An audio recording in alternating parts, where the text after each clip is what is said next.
We're continuing on Hilchot Shabbat, and today we're starting a fascinating subject of Shtarei Hedyotot, what you can and what you can't read on Shabbat.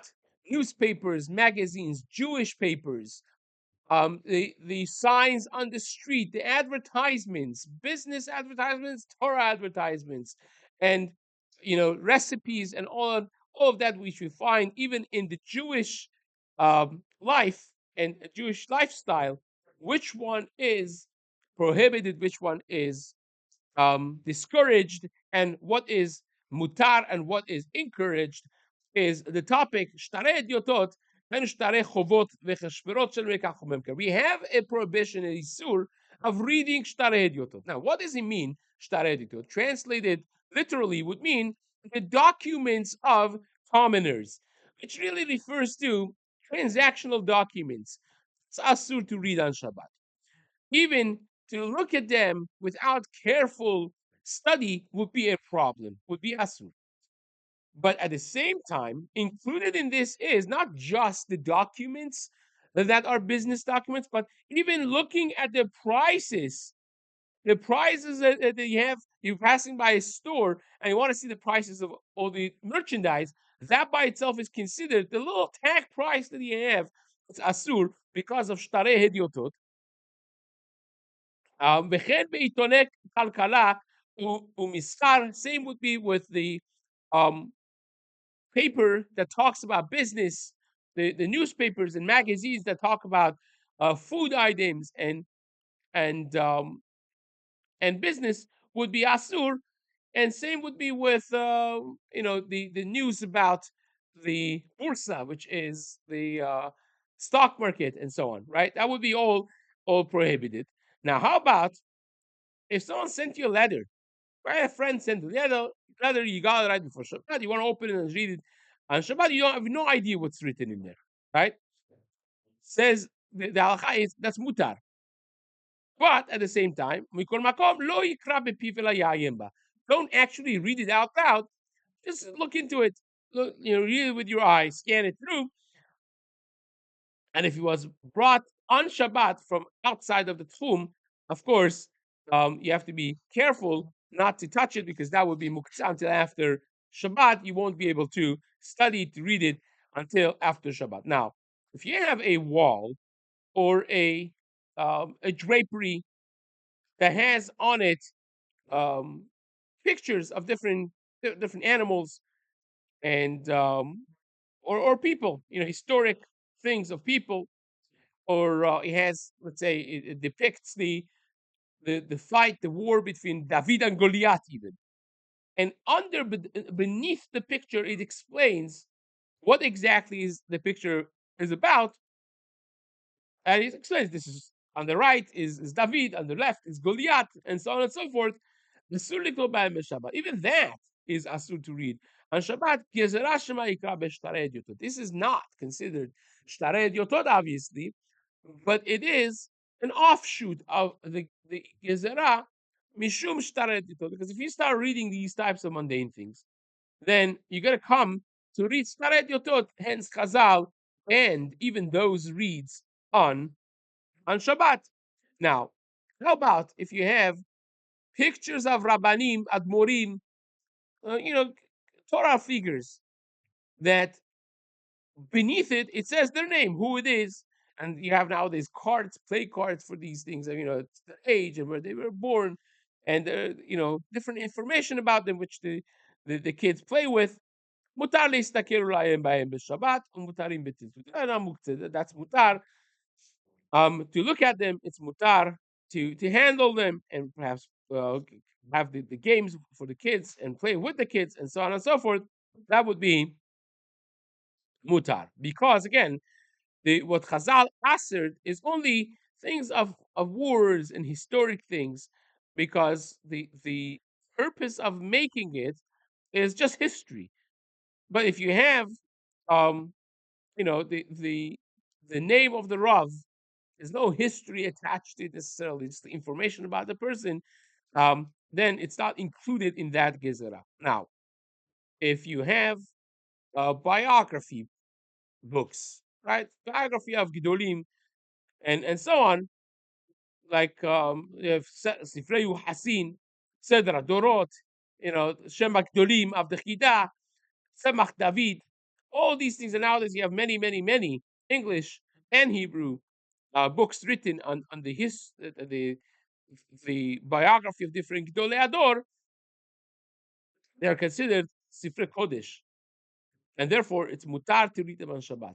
Because again, this gives a person real yirat shamayim, and also it fires the engine of a person wanting to do more. When you see how, despite odds, these people became gedolim, and for every gadol there's a story, and not all of these people were born into Gdula, and not all of them were seen to be destined for Gdula, and they yet waxed and worked hard, and they went against all odds. And reading that really gives tremendous chizuk. Is a great mitzvah, a great chizuk to read about the Gdolim, and a lot of life lessons that you learn. That the Gemara says in Masechet Brachot, Gadol shimusho yoter milimudo. That shimush talmidei chachamim, being around a talmid chacham, knowing how they deal with different life scenarios, and seeing what happens in the regular mundane life. Aleu lo yibol, like the Gemara says in Yuma Yutet. The and Sukkah as well. The regular mundane things that they do, you could learn tremendous amounts. And actually, many times you only see the personalities not from their svarim, but you see it from their letters. You see it from how they interacted with the kids and with the anim and with the downtrodden and so on, which is only found in the biography books. So it's a tremendous thing to read.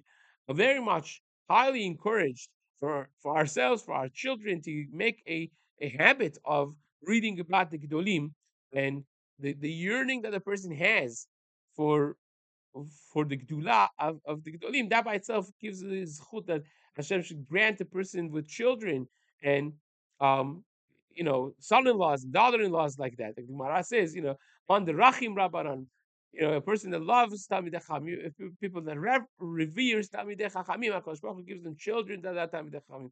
She gives them son-in-laws that are Talmidei Chachamim. It's a tremendous thing. Someone told me that in old age they stayed with Leslie Finkel, the Shiva, and he realized that every morning, early morning, 4 o'clock or so, he would wake up, and he thought still that this Bachur who was supposed to be watching him in his old age, he's still sleeping, so very quietly he would tippy toe to this farm shrunk. One of the first routines that he did every morning was he would go around, touching all of the Sfarim in his Sifriya and kissing them one by one. Just the love. You see, Rosh Hashiva in his old age, an accomplished Rosh Hashiva, to do that, the love that they have for Sifrei Kodesh, the love that they have for even that, just knowing small. This is not a big story. It's not a miracle story. It's not a mofet, but the love that they had for the Torah is tremendous. Like, or one of my mentors told me that he was actually appointed as a bacher to be with Rosh Hashiva Zatzal, the Baal Avodat HaLevi, Yaakov Yitzchak Halevi Ruderman, Alav Shalom. It was a tremendous gaon. You already know about it. And he said that again, Rebbetzin passed away already. He was alone in a big house in the front of the gate of the yeshiva. Those who were familiar with the layout of the land there, and so every night he would come and give me, before I went to sleep, he would give a kasha, a question Torah, complex question, thought provoking question. So, go to sleep with the thought of a question. Try to. And he said, I noticed that every single night, multiple times, he would wake up from his sleep. He would run to his desk. He would write stuff and go back to sleep. So the curiosity really built up. He wanted to know what is the Rosh writing. So he peeked in at some point, and he noticed that the question that the Rosh gave him, he himself also was thinking about in his sleep. And he would wake up multiple times writing things about the topic that he was thinking about. Imagine seeing a thing like that. Imagine being exposed to that. Now we don't have all this fruit of having that type of exposure, but you could do it through biographies. It's a tremendous thing. So it's a mitzvah on Shabbat, and it's mutar to read those svarim. They're mamash considered like sifrei kodesh.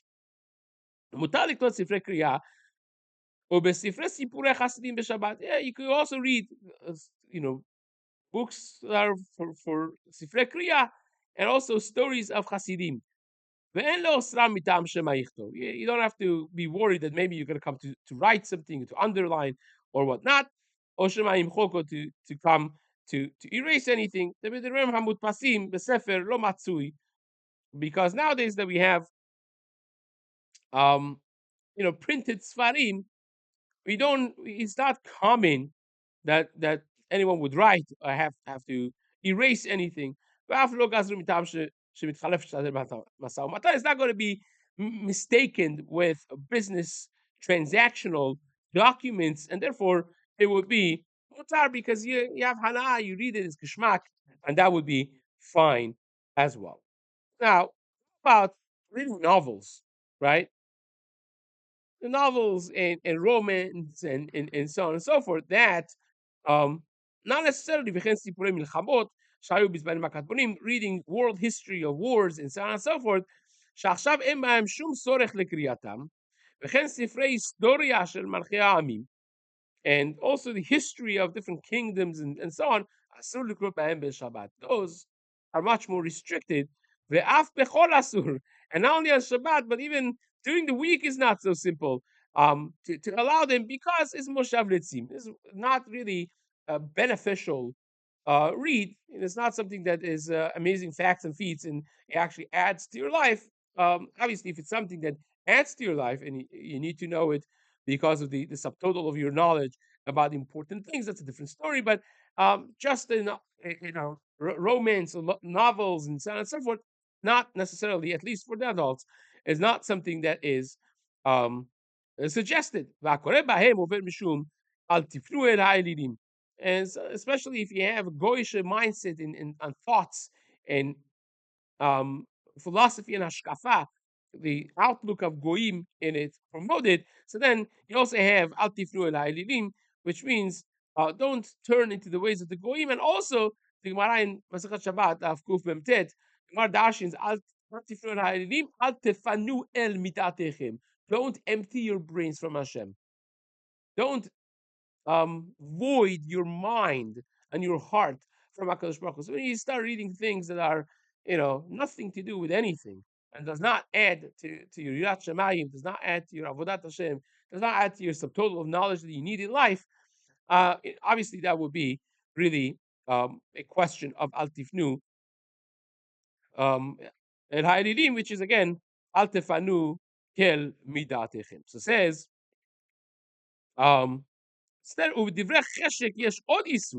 and the romance part of things, reading those types is an additional isur shemegare bo yetzara, because that also divrei agavim, things that are um, especially written by goyim, especially in this generation, they are very promiscuous in that way, and that's not necessarily the promiscuity is not something that is free of averot of its own, and therefore you are throwing yourself to Yitzhara or throwing Yitzhara at yourself, and therefore that would not be allowed for many reasons, more than one.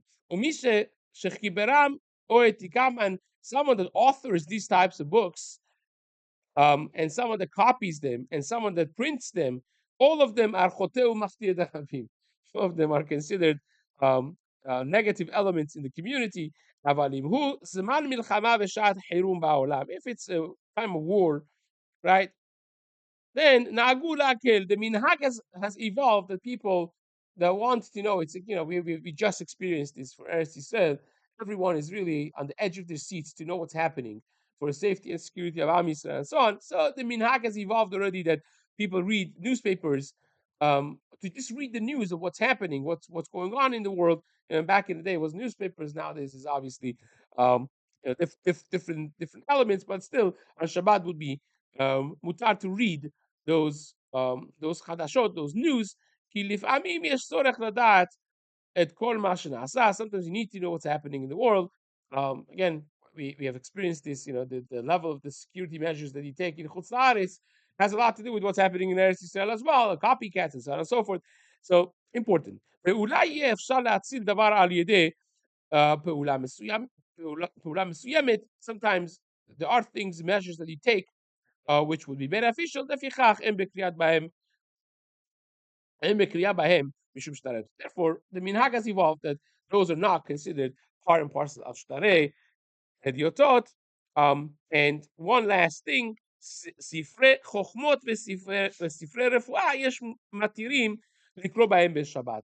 There's a machloket in the Shulchan Aruch. Really, it's machloket in Rashba and the Rambam whether or not medical books, right, different science books and biology and medical information is it mutar to read on Shabbat or not. Actually, you would be surprised because here you would think that Rambam, the doctor, would say it's mutar, and Rashba would say not, but it's the other way around. Right? The way you remember it is it's a surprising way. Like, ironically, Rambam is the one that says asur, and Rashba is the one that's more lenient. Again, there's a lot to talk about this. Um, you know, if this is talking about the books of Refuah or not, but the Maaseh, the way the Shulchan Aruch codifies this, the way it's brought in the poskim is, as a safek, whether or not it's mutar, yesh matirim likro bahem, the Shabbat, that those who allow that. So it's really need-based, and a person should really ask a question for those who have tests to prepare for, and so on and so forth, whether or not is, and they're, push comes to shove, the extenuating circumstances, they should ask a she'elah, whether or not it's appropriate for them to be studying and reading in those books. B'ezrat Hashem, we will continue in the next topic of the Chol Shabbat in the days to come.